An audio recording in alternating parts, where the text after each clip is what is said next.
The seventh human need is one that has been neglected for a long time because it is difficult to practice these days.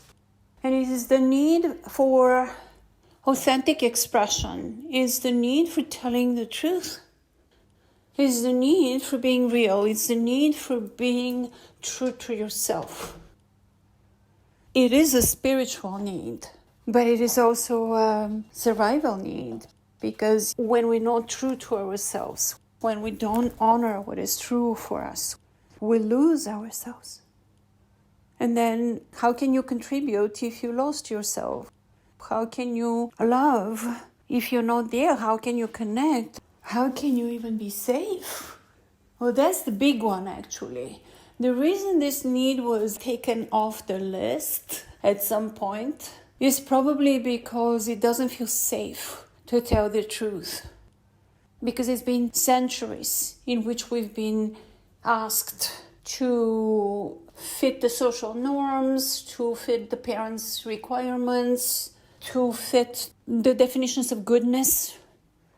I have one client struggling with the notion of being a good boy. If you do what you're told, if you do everything the way I want you to do it, Mama taught him, then you're good. Good boy, I will reward you with love, with connection, with safety. Right? This is what parents give us. And his constant struggle is to be a good boy.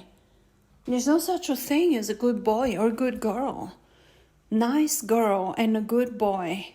You be nice, and then I will love you.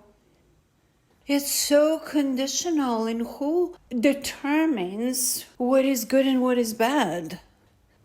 I'm not a good girl in the book of my mother. But in the eyes of God, I'm an amazingly good girl. In my eyes, I am. And to me, that's what matters.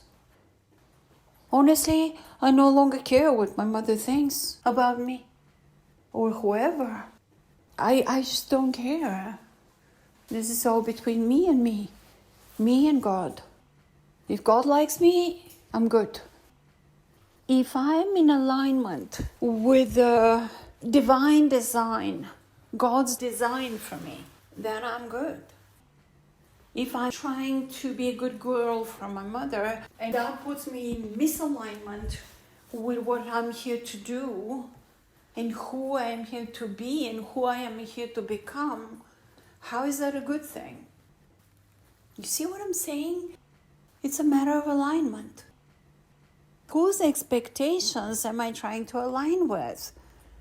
The expectations of my lover, of my husband, the expectations of my parents, or the expectations of life, of God, of me, of who am I here to become?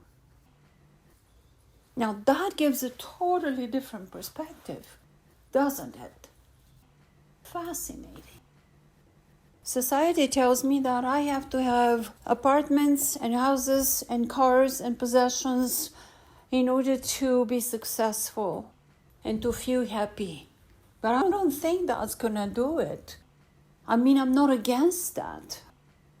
I love having a house in California and a house in Mexico and a house in Cyprus and a little place or a big place in south of France and in Spain and whatever. I would love to have that.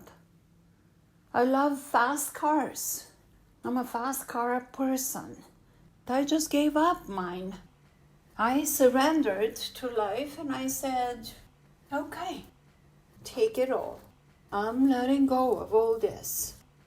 Surrender is about stripping yourself of the unnecessary and becoming face to face, naked, with who you are, who you have become, and who you want to be.